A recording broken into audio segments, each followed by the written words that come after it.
Replacing the rear shock absorbers is probably one of the easiest jobs you can do on the Porsche 944. There are two bolts, one here and one at the base of the shock absorber.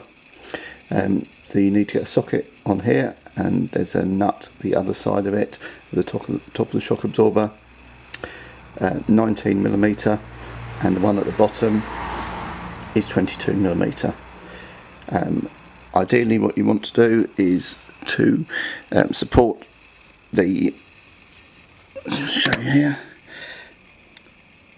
support the axle so that when you release the shock absorber it doesn't drop down, and you can then reconnect up quite easily.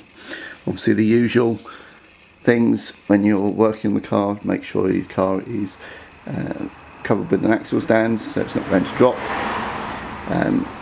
Loosen the wheel nuts before before jacking the car, and yeah, very easy job to do. You can see the difference between the old and the new.